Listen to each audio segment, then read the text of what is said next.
시편 90편을 통하여 말씀하시는 하나님의 음성을 저와 여러분으로 하여금 듣게 하시는 우리 아버지 하나님께 먼저 감사와 찬미와 영광을 돌려드립니다.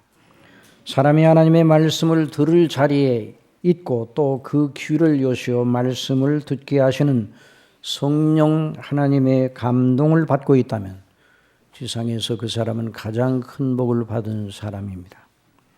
오늘도 저와 여러분을 이런 복된 자리에 있게 하신 하나님 우리 아버지께서 성령님으로 말미암아 이 말씀을 듣게 하실 줄 믿습니다. 오늘 우리는 시편 90편 강론 네 번째 시간으로 하나님 아버지께서 우리를 위하여 예비하신 은혜의 말씀을 듣고자 합니다. 오늘은 지난 시간에 이어 이 12절 이하 나머지 부분을 집중적으로 살펴볼 것입니다. 우리에게 우리 날 계수함을 가르치사 지혜의 마음을 얻게 하소서. 여호와여 돌아오소서. 언제까지니까 주의 종들을 긍휼히 여기소서.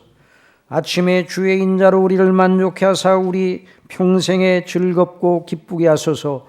우리를 곤곡해 하신 날수대로와 우리의 화를 당한 연수대로 기쁘게 하소서. 주의 행사를 주의 종들에게 나타내시며 주의 영광을 저희 자손에게 나타내소서. 주 우리 하나님의 은총을 우리에게 임하게 하사 우리 손의 행사를 우리에게 견고하게 하소서. 우리 손의 행사를 견고케 하소서. 우리가 지금까지 모세의 기도를 통해서 살펴본 것처럼 기도는 가장 우선적으로 하나님을 높이고 경외하는 믿음의 고백이라 그렇게 말할 수 있습니다. 바로 하나님께 받기를 원하는 은혜보다 먼저 하나님의 이름과 나라와 그 뜻의 완성을 위한 간절함이 그 기도를 끌고 가는 엔진이라 이렇게 말할 수 있어요.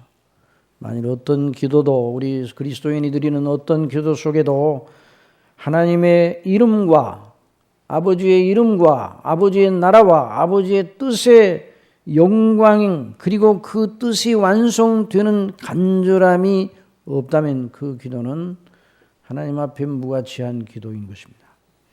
주님께서 가르쳐 주신 기도와 같습니다. 그러므로 너희는 이렇게 기도하라. 하늘에 계신 우리 아버지의 이름이 거룩히 여김을 받으시오며 나라의 임하옵시며 뜻이 하늘에서 이룬 것 같이 땅에서도 이루어지이다. 이렇게 기도하라고 가르쳐 주셨어요. 그래서 이 모세는 이 시편 90편에 나타난 기도에서 가장 우선적으로 하나님의 영광과 그 베푸신 은혜에 대한 자신의 철저한 확신을 먼저 고백합니다. 주여, 주는 대대 우리의 거처가 되셨나이다.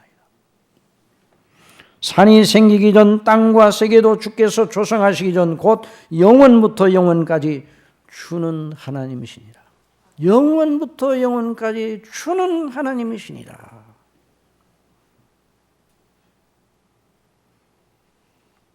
하나님 아버지께서는 우리가 하나님의 말씀에 입각하여 가진 하나님을 아는 바른 지식을 가지고 아버지 하나님께 바른 신앙 고백하는 것을 얼마나 듣기 좋아하시는지.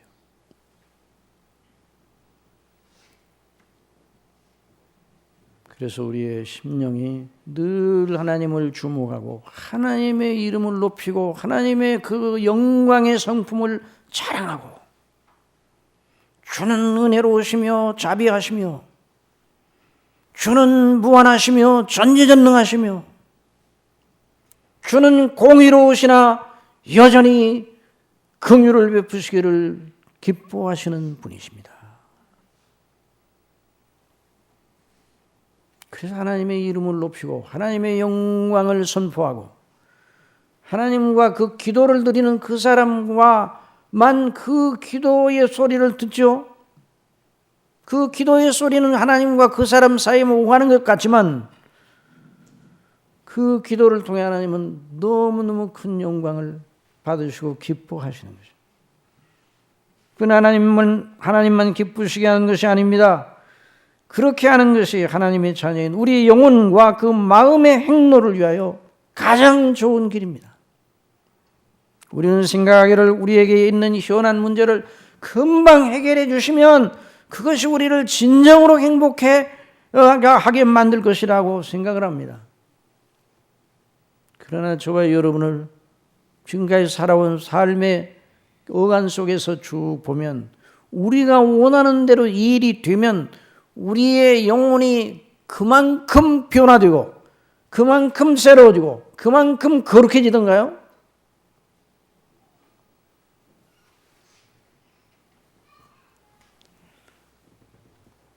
하나님께 집중하는 사람, 그 사람이 복 있는 사람입니다. 그리스도께 집중하는 사람이 복 있는 사람입니다. 요즘은 우리의 시선이 하나님께 집중하지 못하고 그리스도께 집중하지 못하는 그런 그 요소들이 너무 많습니다. 또 오늘날은 또 이런 이 전염병으로 인해서 사람들의 마음이 움츠러들어서 그럴지라도 성도는 어떤 경우에도 하나님께 집중하는 것을 잊어서는 안 됩니다. 하나님의 영광을 기리시기 바랍니다. 하나님의 이름을 높이시기를 바랍니다. 그리고 마음이 흥크러지고 영적인 힘이 떨어지고 갈피를 잃어버릴 때 어떻게 하라고 그랬어요? 창세기 1장을 읽고 묵상하는 것이 매우 좋다고 말씀드렸죠. 태초에 하나님이 천지를 창조하시니라, 이 생각이 우리 마음속에 들어와 그 생각을, 그 말씀을 갈피에 그 머릿돌로 삼으면 우리 생각의 갈피가 잡혀지기 시작합니다. 땅이 혼돈하고 공허하며 흑암이 깊음 위에 있고 하나님의 신은 수면에 운행하시니라. 그러나 하나님께서 말씀하셔서 빛이 있으라 하심에 빛이 있었고, 우리의 흑암과 같은 혼돈의 마음에 하나님의 빛을 원하시기 바랍니다. 빛을 비추어 주시옵소서. 그 안에 생명이 있었으니 그리스도를 가리켜 그 안에 생명이 있었으니 이 생명은 사람들의 빛이라 그랬어요. 최초에 하나님께서 창조하실 때에 흑암 속에 빛을 쏘아 창조의 거룩한 역사를 진행해 나가셨습니다. 그 빛이 하나님의 보시기에 좋았더라. 하나님이 빛과 어둠을 나누사 빛을 낮이라 칭하시고 어둠을 밤이라 칭하시니라. 저녁이 되며 아침이 이는 첫째 날이니라.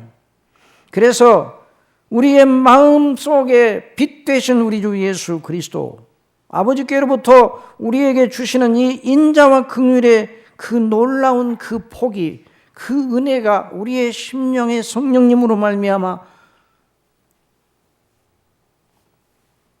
주도권을 잡을 때 다시 우리는 힘을 얻게 되는 것입니다. 그러니 최상의 기도는 하나님을 아는 바른 지식을 가지고 말씀을 따라 하나님을 향한 그 바른 신앙 고백을 하고 하나님을 기리고 높이고 하나님의 영광을 받으셔야 할 것을 간절하게 바라는 정신으로 가득 배어있는 기도인 것입니다. 모세의 기도가 그런 기도였습니다. 그런 기도를 드리면 벌써 우리 기도는 반은 응답이 된 것입니다. 그래서 기도를 쭉 시편에 나타난 기도들을 보면 처음에 기도 드릴 때 그 영적으로 침체되고 우울하고 답답하고 낭망하고 이렇게 기도가 시작이 되다가 기도가 끝날 때에는 그 심령이 벌써 달라져 있어요.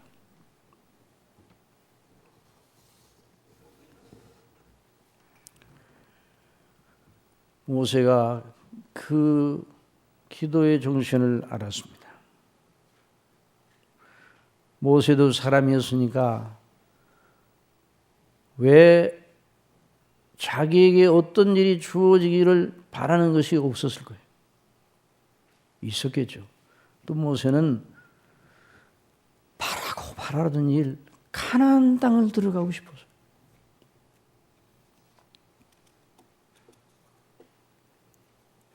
그러나 그것이 허락되지 않았다는 걸 알고, 그럼 모세는 거기서 낙담하고 절망하였습니까? 아니요. 하나님의 영광에 집중하였어요. 그래서 하나님의 영광을 보여주시옵소서. 하나님의 영광. 이것이 죄밖에 없는 인생의 오직 유일한 출로라는 것을 알고 있었어요.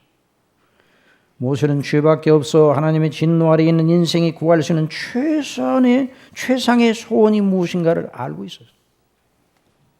주께서 사람을 티끌로 돌아가게 하시고 말씀하시기를 너 인생들은 돌아가라 하셨사오니 주의 목전에는 천년이 지나간 어제 같으며 밤의 한 경점 같을 뿐입니다. 주께서 저희를 홍수처럼 썰어가나이다.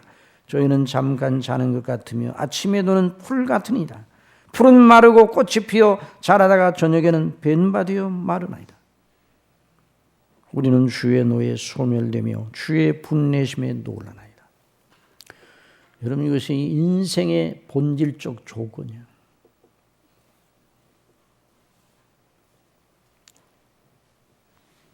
하나님의 진노 아래 주께서 우리의 죄악을 주의 앞에 놓으시며 우리의 은밀한 죄를 주의 얼굴빛 가운데 두셨사오니 우리의 모든 날이 주의 분노 중에 지나가며 인생들이 그걸 알고 있어야 되는데 그걸 모른다는 거예요. 우리의 평생이 일시간에 다했나이다. 그러니까 우리의 연수가 70이요 강건하면 80이라도 그 연수에 달하는 수고와 슬픈 뿐이요 신속히가 아니 우리가 날아가나이다. 그 조건대로 살고 그 조건에 순응하여서만 산다면 그냥 그 조건대로 그 조건을 따라 그냥 하루하루 보내고 거기에 매몰되어 있으면 그 종말은 무엇입니까? 티끌로 돌아가라, 흙으로 돌아가라. 거기서 끝나는 것이 아니야. 하나님의 진노의 무서운 불에 영원히 소멸되는 것뿐이야. 영원히 소멸되는 것. 이 소멸되기 위해 예수님께서 지옥을 말씀하실 때 구더기 한 마리도 타서 없어지지 않는다 말씀하셨어요. 그러니까 영원히 하나님의 진노의 불이 이글거리는 것이 지옥인데 그 불에 소멸돼 무로 돌아가지 않는다 이 말이에요. 영원히 그 진노의 고통을 영원토록 받는다는 거예요. 지옥은 영원히 꺼지지 않는 하나님의 진노의 불이라 이렇게 말할 수 있어요. 하나님의 진노가 불이로 진리를 막는 사람들의 모든 경건치 않음과 불의에 대해 하늘로 쫓아 나타나는 히브리서 10장 26절에 우리가 진리를 아는 지식을 받은 후 짐짓 죄를 범한 적 다시 속죄하는 죄사가 없고 오직 무서운 마음으로 심판을 기다리는 것과 대적하는 자를 소멸하는 맹렬한 불만 있으리. 살아계신 하나님의 손에 빠져 들어가는 것이 무서울진저 우리 하나님은 소멸하는 불이십니다. 누구시라고요? 소멸하는 불이시라 그랬어요.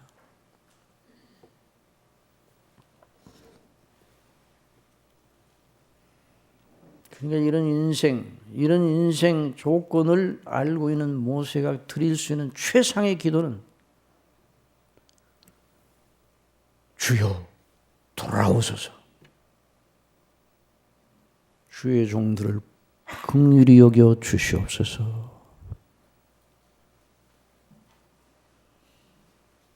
하나님을 아는 지식과 자신을 아는 죄밖에 없는 하나님의 진노 아래 있는 자신의 처지를 아는 그 지식을 가지고 그 연장선상에 있는 그리스도 안에 있는 은혜의 거룩한 영광을 주목하고 그 기도를 드린 것입니다.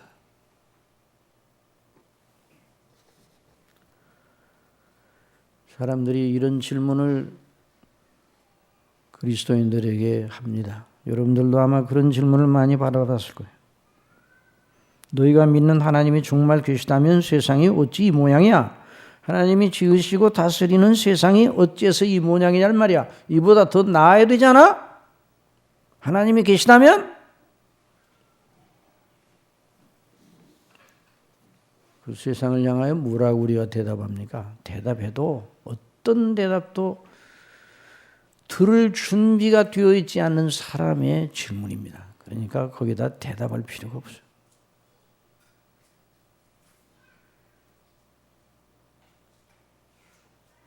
성경적인 답변이 있다면 그리스도와 그 대속의 은혜, 십자가의 도 외에는 틀려줄 것이 없는 것입니다. 십자가의 도가 멸망하는 자들에게는 미련한 것이요 구원을 얻는 우리에게는 하나님의 능력이라. 지혜 있는 자가 어디 있느뇨? 선비가 어디 있느뇨? 이 세대의 변사가 어디 있느뇨? 하나님께서 이 세상의 지혜를 미련케 하신 것이 아니뇨?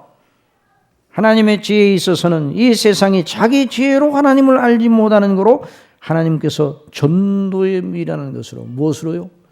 전도에 미련한 것으로. 여기서 말하는 전도는 개인 전도도 되지만 문맥에서 설교에 미련한 것으로, 복음을 증거하는 설교에 미련한 것으로 믿는 자들을 구원하시기를 기뻐하셨도다. 그래서 사람이 복음을 듣고 거듭나서 하나님께 대해 눈을 뜨고 자신이 죄인인임을 알게 되고 하나님의 진노가 얼마나 무섭다는 걸 알게 되고 지옥의 실체를 깨닫게 되면, 말씀 따라서 깨닫게 되면 그때는 세상이 하나님이 계시다면 왜 이 모양이야? 이런 말을 안 하게 됩니다. 그 말이 쑥 들어가요.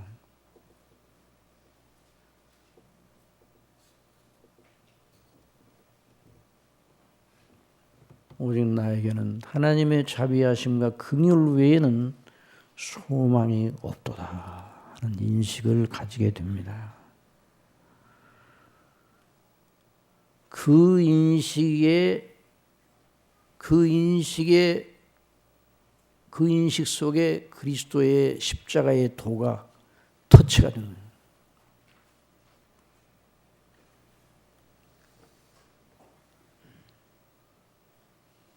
하나님이 그렇게 자비하신 거로 그리스도 안에서 우리를 구원하시려고 인내하시고 오래 참으시는구나. 시편 103편 8절처럼 여호와는 자비로우시며 은혜로우시며 노하기를 더디하시며 인자하심이 풍부하시도다. 항상 경책치 아니하시면 노를 영원히 품지 아니하시리로다. 우리의 죄를 따라 처치하지 아니하시며 우리의 죄악을 따라 갚지 아니하셨으니. 세상이 이 모양인 건 하나님이 인자를 베푸시기 때문에 이 모양이. 세상은 더 이상 존재할 가치가 없는데 이 역사가 흘러가는 이유는, 그 이유는 오직 하나밖에 없어요. 그리스도 안에서 창세전에 아버지께서 그 사랑하시는 자들을 위하여 예정하신 뜻 때문에 역사가 진행되고 있습니다.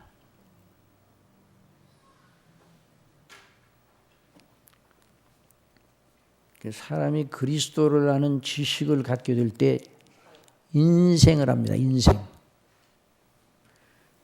내가 어디서 와서 어디로 가는지를 알게 되는 것이죠. 인생을 알게 됩니다. 죄밖에 없는 우리에게 그리스도의 십자가 대속의 죽음을 통하여 긍휼과 자비를 베푸시오 오직 은혜로만 구원하시오 죄와 상관없이 그리스도의 영상을 본받는 자 되게 하시고 오직 의에 거하는 바 새하늘과 새 땅 하나님 나라의 그 영광스러운 뜻을 완성하시려는 하나님의 원대한 목적,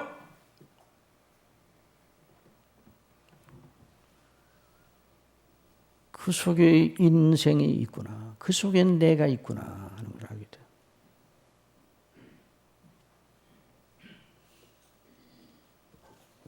사도 바울이 그리스도를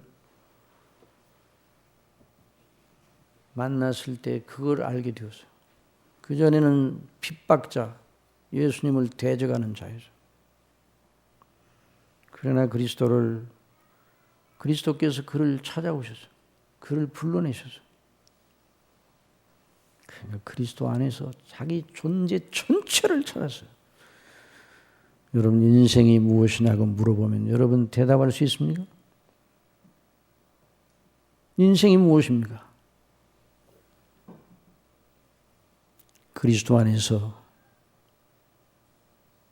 하나님 아버지께서 저와 여러분을 택하시고 사랑하시고 구속하시고 자녀 삼으시고 영화롭게 하신, 죄사함 주시고 의롭다 하시고 영화롭게 하신 그 속에 저와 여러분의 인생이 있습니다. 그래서 너희 가운데는 소망에 관한 이유를 묻는 자들에게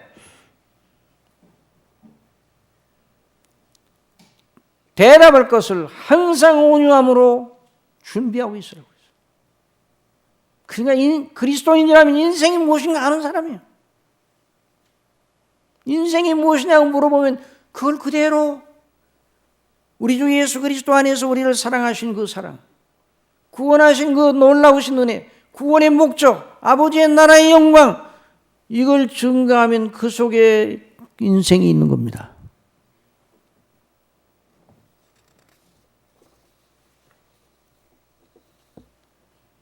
그러니까 이 모세는 그 기도를 하고 있는 것이죠. 그것이 아니면 인생은 아무것도 아니라 이 말이에요. 뒷글로 돌아가요. 허무해, 굴복해. 헛되고 어때요?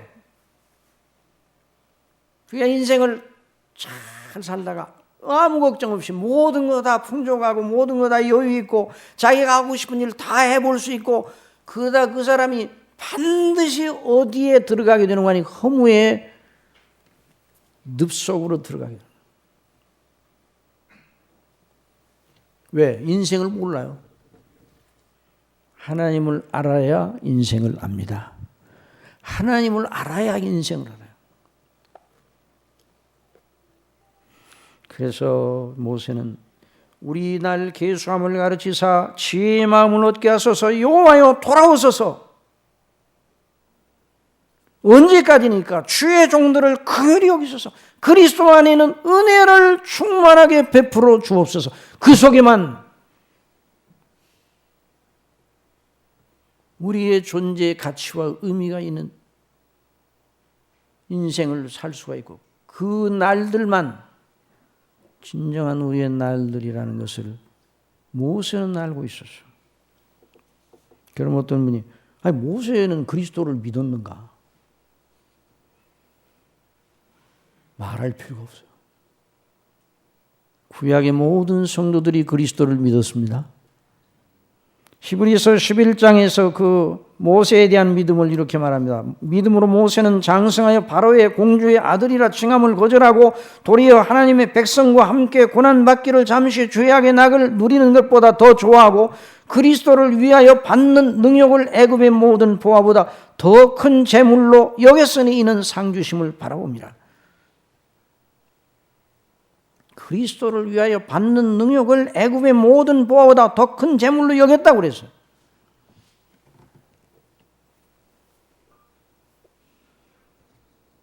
그래서 하나님께서 그리스도 안에서 세우신 그 놀라우신 아버지의 긍휼대로 은혜를 베풀어 주옵소서. 그리스도 안에는.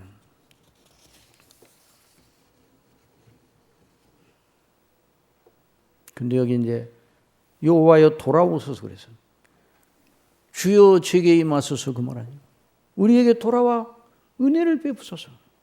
하나님께서 사람을 만나시는 것이 무조건 복이 됩니까? 되지 않습니다. 무조건 복이 되는 건 아닙니다.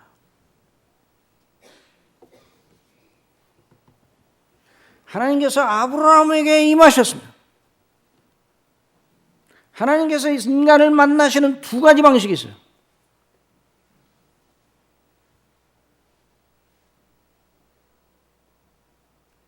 하나님께서 아브라함을 만나셨어요. 아브라함에게 오셨어요. 그런데 하나님과 사람이 만나면 거기 어떤 일이 일어나요? 충돌이 일어나요. 충돌.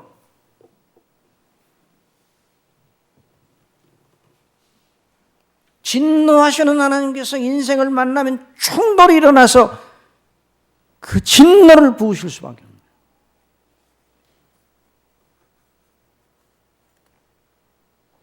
그런데 하나님께서 아브라함에게 임하셨어요.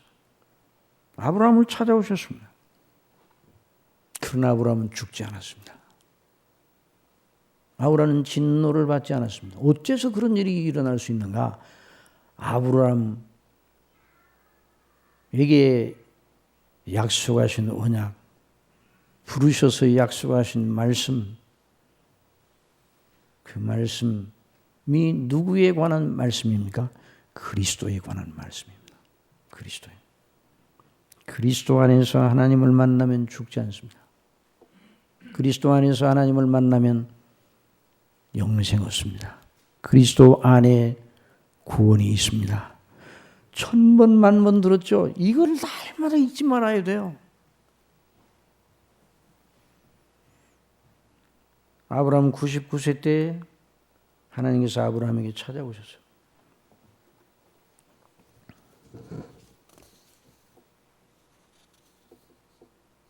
내년 이맘때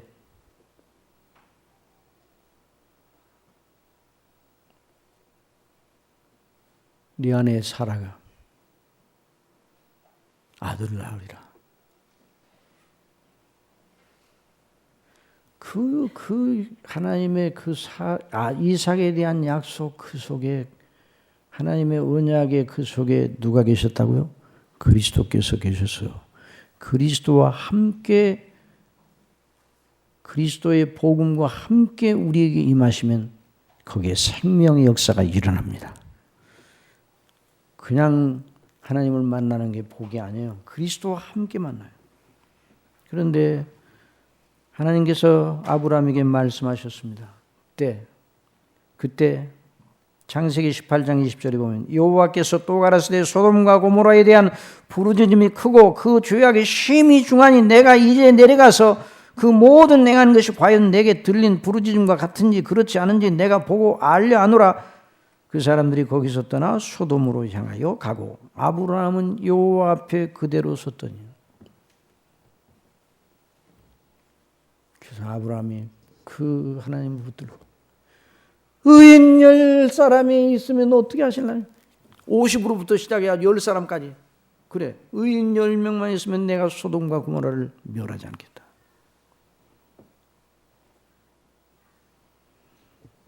소돔과 고모라를 향하여 하나님께서 천사의 모양으로 사람의 모양으로 오신 하나님께서 가신 것으로 창세기 18장에서는 말하고 있어. 사람들이 그 사람들은 바로 그 신연으로 나타나신 사람의 모양으로 나타나신 하나님 거기서 떠나 소돔으로 향하여 가고 그랬어요. 그리고 그 다음 날 아침에 창세기 19장 24절에 여호와께서 하늘 곧 여호와에게로서로서 유황과 불을 피같이 소돔과 고모라에 내리사 그 성들과 온 들과 성에 거하는 모든 백성과 땅에서 난 것을 다 엎어 멸하셨더라. 이것이 바로 인생을 향하신 하나님의 두 방식이에요.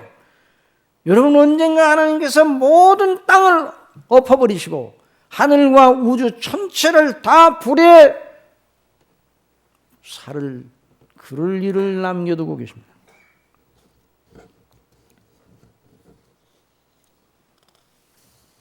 그러니까 하나님께서 우리를 찾아오시는 것이 무조건 기쁜 것만은 아니에요. 그러나 그리스도 안에 있으면 그리스도를 믿음으로 말미암아 하나님께서 베풀어 주신 그 자비와 은혜의 풍성함 가운데 거하여 영원히 살게 되는 것입니다. 아브라함과 모세를 부르시어 당신을 그들의 영원한 피난처 거처로 제공하신 하나님의 방식 곧 죄밖에 없는 우리를 그리스도 안에서 용서하시고 의롭다 하시고 자녀 삼으시고 영원한 하나님 나라의 영광의 백성으로 삼으시는 무한하신 은혜의 아버지로 자신을 드러내셨어요. 이미 창세기 3장 15절에서 아담과 하와가 범죄한 후에 하나님께서 나타나셔서 약속해 주신 마귀가 그 앞에 뱀이 그 앞에 있을 때 내가 너로 여자와 원수가 되게 하고 너의 후손도 여자의 후손과 원수가 되게 하리니 여자의 후손은 네 머리를 상하게 할 것이요 너는 그의 발꿈치를 상하게 할 것이니라. 그러니까 하나님께서 인생을 다루시는 두 방식, 진노의 방식, 아무래도 따라서 진노의 방식, 긍휼의 방식. 하나는 그리스도 밖에 있는 방식이고 하나는 그리스도 안에 있는 방식입니다. 여러분, 그리스도 안에 있는 방식은 복락의 방식, 영생의 방식, 하나님의 나라의 영원한 영광에 대한 방식이에요. 영광의 약속이 그 속에 있습니다. 그러나 진노의 방식은 그리스도를 믿지 않는 데에 있어요. 그리스도 밖에 있어요. 그리스도 밖은 지옥이에요. 그리스도 밖은 파멸이에요. 그리스도 밖은 험이에요. 그래서 사람이 낳고 살고 죽고 하는 인류의 역사가 진행되는 이유는 무엇인가? 이렇게 질문을 던져보면, 그러니까 인류의 역사의 가치가 어디 있는가? 이렇게 물어보면 딱 한마디로 대답할 수 있어요. 그리스도 안에서 하나님이 정하신 뜻을 이루기 위해서 역사가 진행되는 겁니다. 그래서 로마서 8장의 사도 바울은 피조물에 고대하는 바는 하나님의 아들들에 나타나는 것이니, 피조물이 허무한데 굴복하는 것은 자기 뜻이 아니오 오직 굴복해 하시는 이로 말미암음이라. 그러니까 그 바라는 것은 피조물로 썩어짐의 종로로 단돼서 해방되어 하나님의 자녀들의 영광의 자유에 이르는 것이냐. 그러니까 역사가 왜 흘러가는가? 왜 여러분 피조물들이 허무에 굴복하게 하시고, 왜 역사를 중단하지 아니하시고 티끌로 다 돌아가고 하나님이 진노하신다는데 왜 계속 사람을 낳게 하고 살게 하고 죽게 하고 역사가 이어져 나가는가? 나라들이 서고 왜 이 역사가 계속 이어져 나가는가? 그 이유는 딱 하는 거죠. 한번 따라합시다. 하나님의 아들들의 나타남을 위하여. 이것은 하나님의 아들들이 향하신 하나님의 영원한 목적이 이루어져 그리스도의 날에 영원하게 되어 아버지의 영원한 나라 위에 거하는 바 새하늘과 새 땅, 그 뜻을 이루시기 위해서 역사가 이어져 나가는 것입니다. 그러니 여러분, 인생이 무엇인가? 그리스도를 빼놓고 인생론을 말하면 그건 아무것도 아닙니다.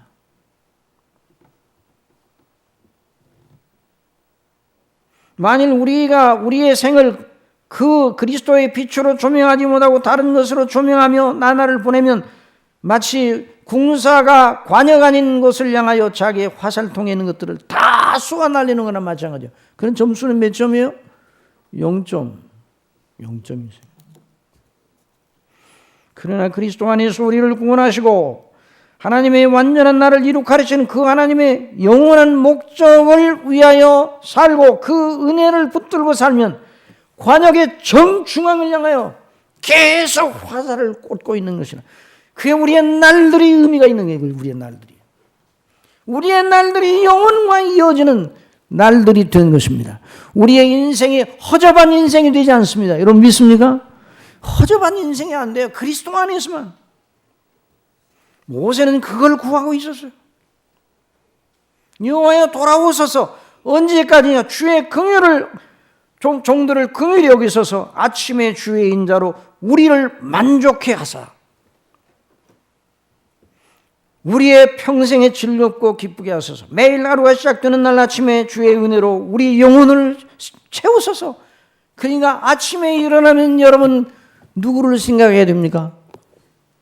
그리스도를 생각하시기 바랍니다. 그리스도 안에서 구원하신 하나님의 은혜의 영광을 찬미하시기 바랍니다. 그럴 때 그 날의 시작이 그렇게 시작이 되는 거, 그게 영화로운 날들의 시작이에요. 그래서 하루하루가 그렇게 지나가 평생이 이루어져요. 우리를 곤곡해 하신 날수대로와, 이건 뭐예요? 죄 가운데 그리스도 없이 사는 인생은 곤고한 날들이에요. 그런데 그리스도를 영접하게 되면 이제까지 다 소실되고 손실되었던 날들보다 더 영화로운 영원한 세계가 그 눈앞에 펼쳐지니까 우리를 곤곡해 하신 날수대로와 우리의 화를 당한 연수대로 기쁘게 하소서. 그리스도 안에서 하나님과 화해하여 새로운 피조물이 되고 성령 충만하여 하나님과 교제하는 생을 영위하면 죄와 허물로 죽어있던 지난 날들의 헛됨을 온전하게 말끔하게 씻어내고 새로운 피조물로 설 수가 있어요. 그리스도 안에 있으면 누구든지 새로운 피조물이라. 이전 것은 지나갔으니 보라 무엇이 되었다고요? 새 것이 되었다. 그전에는 죄로 인하여 세상만 바라보고 사람만 바라봤는데 우리의 영혼이 주님을 바라보게 됐어요. 영원한 나라의 눈이 떠졌어요. 영원한 내세와 연결지어 우리의 삶을 이해하게 됐어요. 그러니까 주의 행사를 주의 종들에게 나타내시며, 이게 말이 뭐예요? 주님이 세우신 목적과 주님이 그 목적을 이루어 나가시는 그 은밀한 비밀을 알게 해주시기 바랍니다. 그게 누구예요? 그리스도예요. 그리스도. 그리스도를 바라보면 아버지의 영원한 목적이 그 속에 있는 거예요. 그러므로 저와 여러분은 허접한 인생을 살고 있지 않다는 걸 분명히 우리는 확신해야 됩니다. 우리가 그리스도 안에 있으면, 그리스도 안에 있으면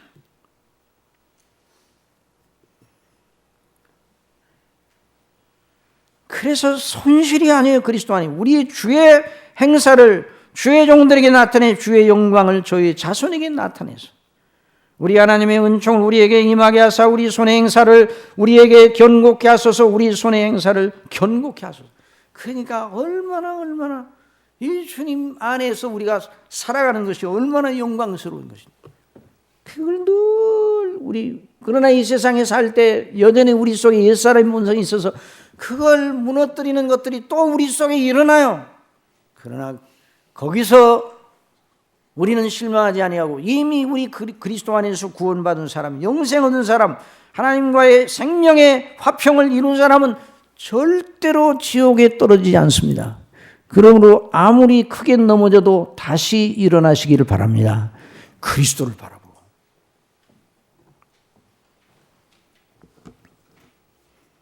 그리스도와 연합한 나의 생애의 날들이 행사가 의미 없는 것이 아니라 의미가 있어요. 하나님은 그 우리들의 날들을 하나하나를 통해서 하나님의 뜻을 이루어 나가시는 거예요. 그러니까 영원 선상에 우리의 날들이 있어요.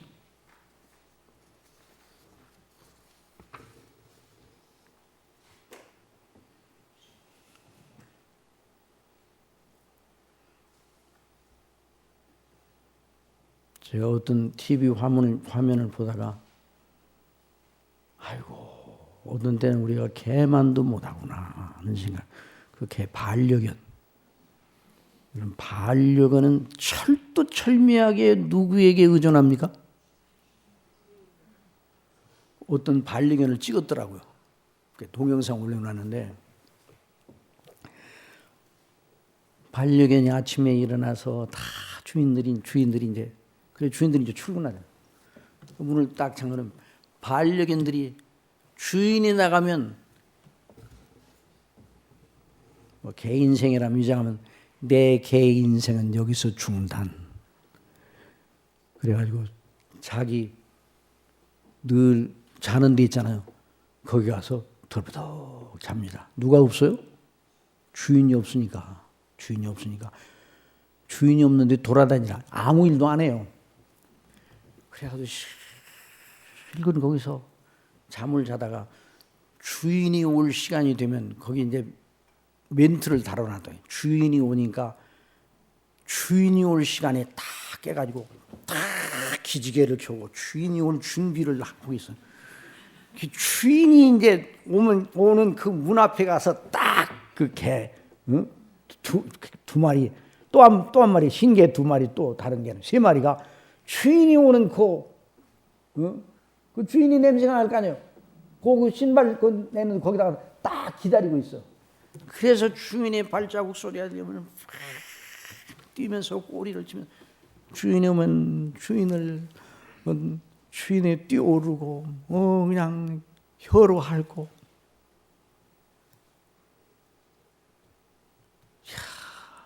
저렇게 저 개는 주인 안에서 자기의 존재의 의미를 발견하는구나. 그런 생명의 그 자기 자신의 생명을 위해서 본능적으로 그러긴 하지만, 그러나 우리는 누구 안에서 우리의 의미를 발견해야 돼요? 그리스도 안에서. 그런데 우리는 그리스도를 알고도 다른 걸 가지고 부산해요. 주인이 딱 나가니까 딱 동작 멈춰요. 그리고 가서 주인이 올 때쯤 되니까 빨리 쫓겨가지고 일어나가지고 그러면서 또 아주 연습을 해요. 쭉 이렇게 기지개를 쭉 펴면서 체조를 하고. 그런데 우리는 얼마나 부산한지. 그리스도의 거룩한 영광 가운데 서시기 바랍니다. 저와 여러분은 부인할 수가 없어요. 우리가 몰라도 그리스도와 우리는 연합되어 있습니다. 연합되어 있어요. 뗄래야 뗄 수가 없습니다. 아무도 떼지 못합니다. 아버지도 떼지 못하십니다. 성령께서 우리 속에 그리스도와 연합하여 있습니다.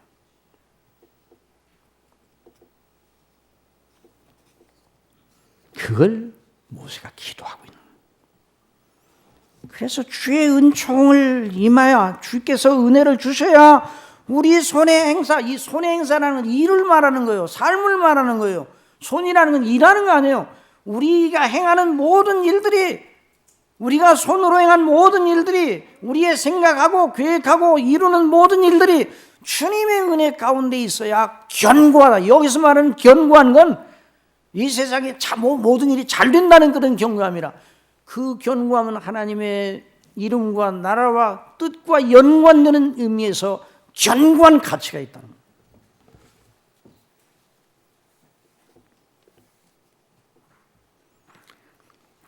어느 분이 제게 물었습니다.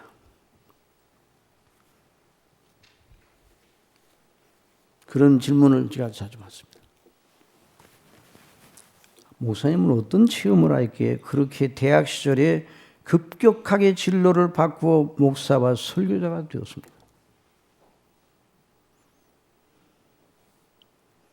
그런 질문을 하는 분들이 듣고 싶어하는 차원의 신비롭고 이적적인 은혜, 이적적인 그런 일은 없었어요. 체험은 없었어요. 그러나 주님께서 여기 돌아오시라고 그랬는데 그 주님께서 임하실 때, 우리에게 임하실 때, 주님께서 우리를 찾아오실 때 어떻게 찾아오시는가? 신비로운 방식으로, 무슨 신호를 보내시면서 찾아오시는 게 아니라 복음과 함께 찾아오십니다. 말씀과 함께 찾아오십니다. 주님께서는 만 20세 되던 해에 용서하시고 들으시기 바랍니다. 지금 제 아내 된 자에게 복음의 말씀을 전하게 하심 속에서 저를 찾아오셨습니다. 1969년 4월 12일 그 날은 제 생에 있어서 새로운 창조가 일어나는 날과 같았습니다.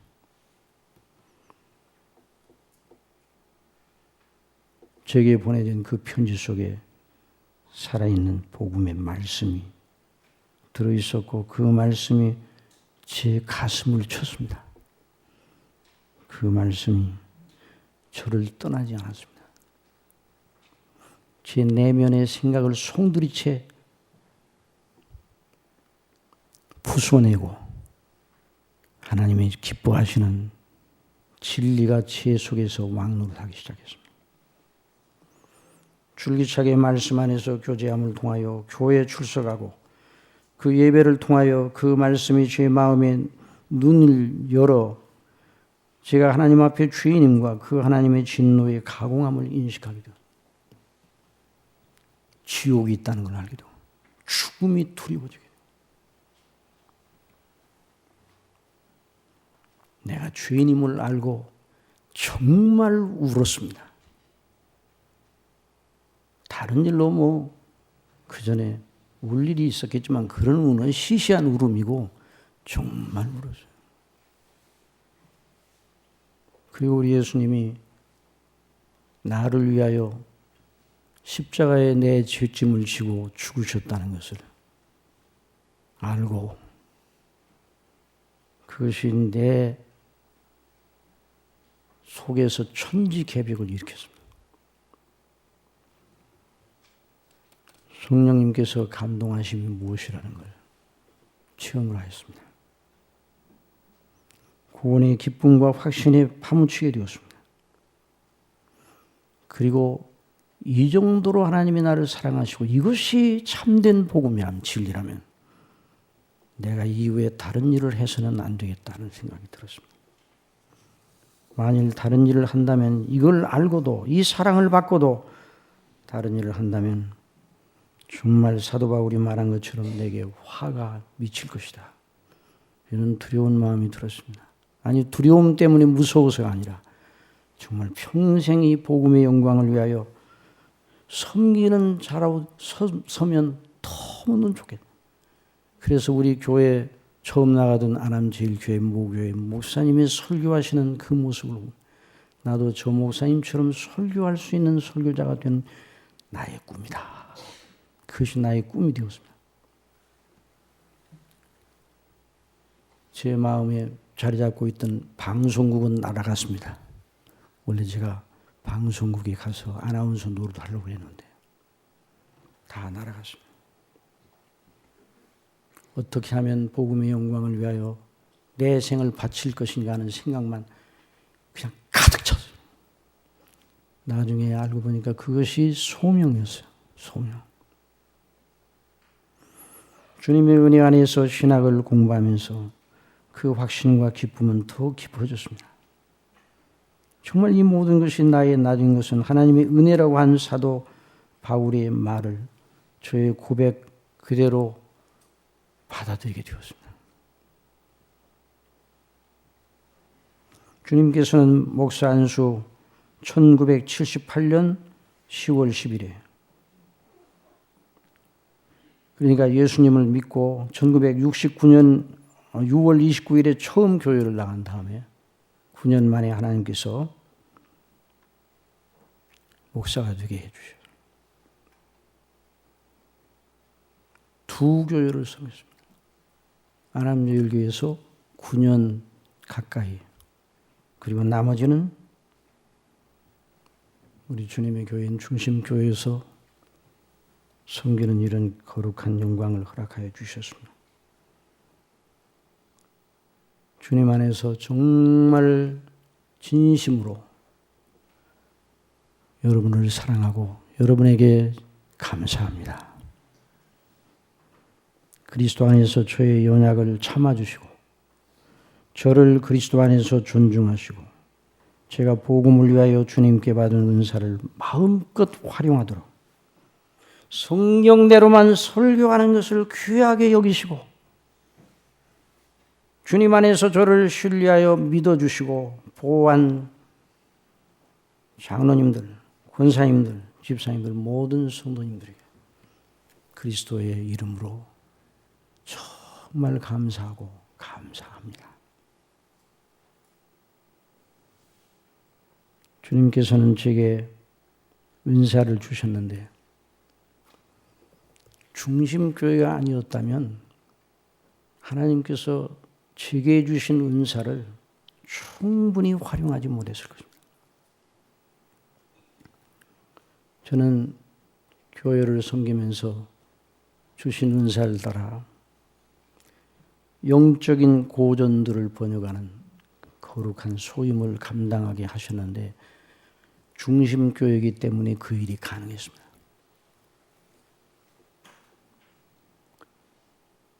제 자신이 이런 말씀드리면 못하지만 이건 주님이 하신 일이기 때문에 86권을 번역을 하죠. 이 책이 전 세계 한인교회 성도님들에게 읽혀지고 있습니다. 개혁주의 역사 속에 하나님이 쓰셨던 귀한 선진들의 입을 통해 증거된 말씀, 기록된 문서들이 부족한 종을 통해서 번역이 되었는데 그리고 6권의 제 자신이 쓴 그런 책이 있습니다. 그런데 이런 일이 이건 제 개인이 아니라 우리 중심교회가 함께 한 일이라고 저는 믿습니다. 한 번도 장로님들 중에나 성도님들 중에 제가 쓰는 시간에 대해서 딴지라 못하지만 왜 그렇게 하느냐고 회방하거나 방해한 적이 없었습니다. 여러분, 저는 이 일을 여러 목사님들 앞에서, 여러 장로님들 앞에서 자랑을 합니다.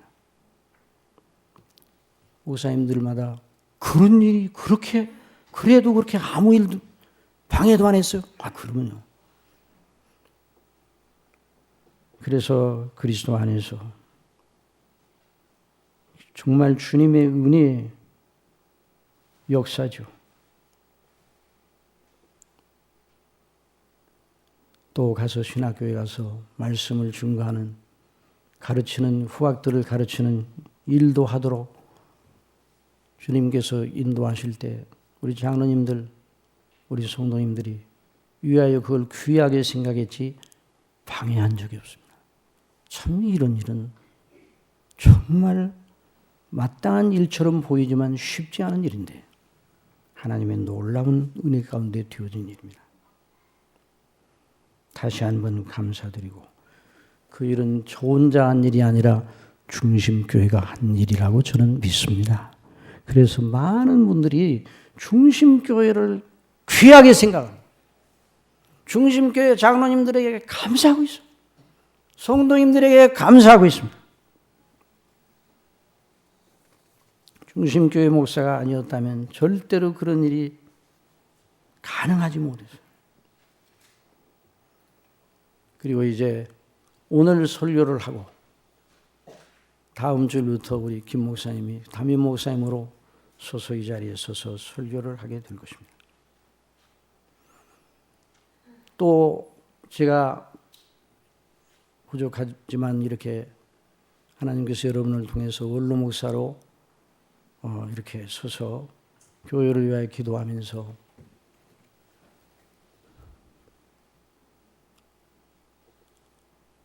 섬기도록 이런 은혜를 주셨는데, 너무너무 감사한 것은 제 말씀 연구를 더 하라고 원로 목사실을 만들어 주신 거,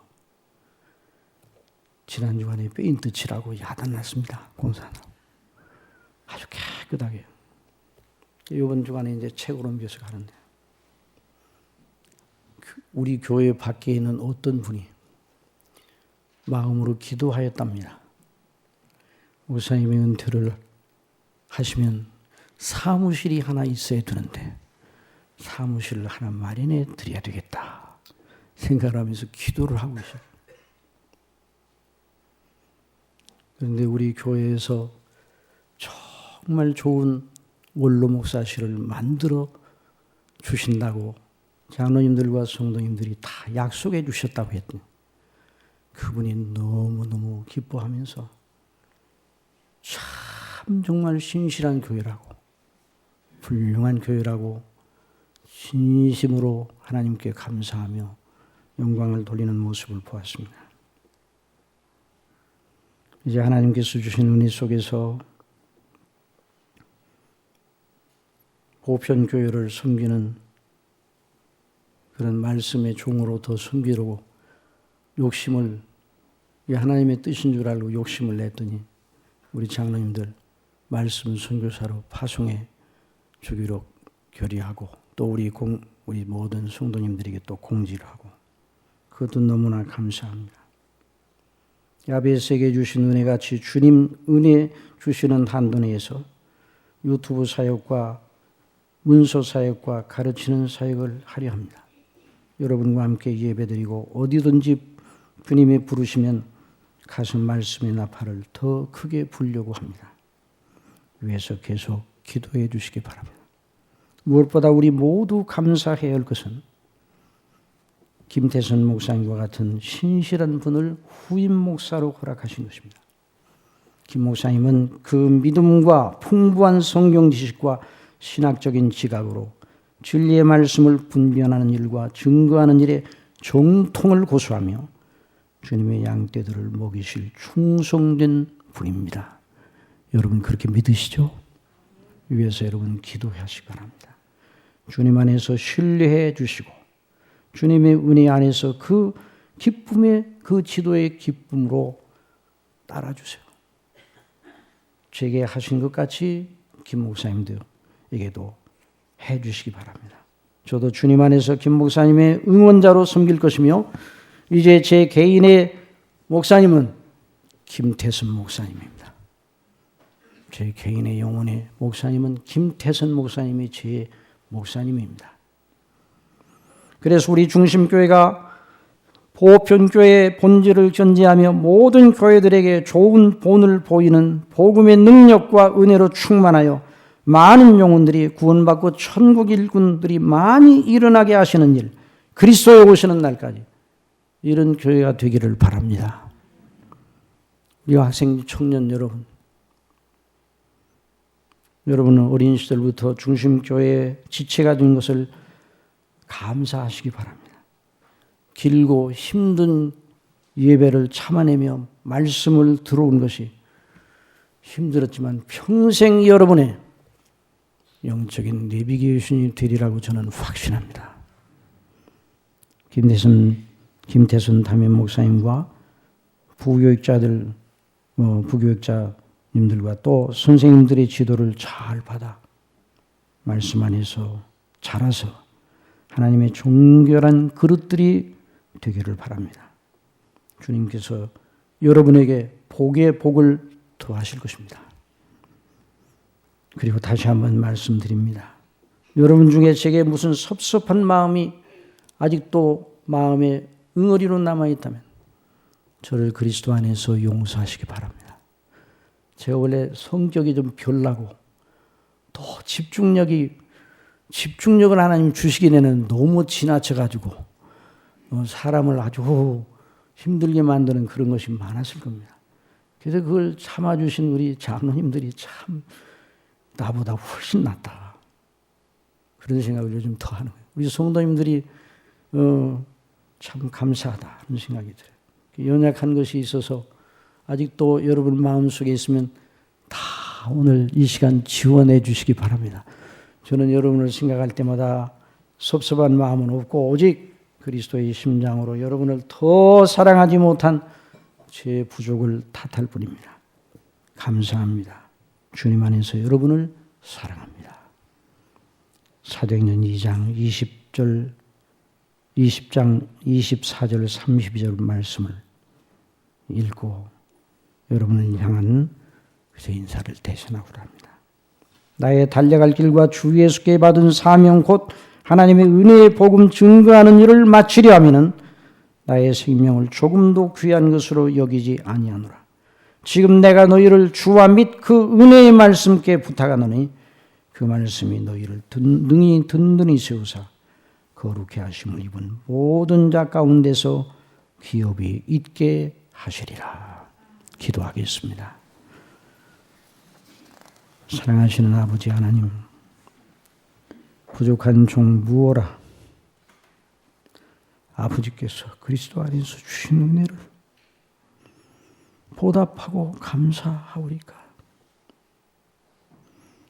미련하게 짝이 없는 부족한 종을 충성되이 여겨 복음의 일꾼 말씀을 증거하는 설교자로 세우시고 주님의 피로 사신 우리 중심교회 주님의 양떼들을 먹이게 하신 아버지의 은혜와 사랑에 감복할 따름입니다.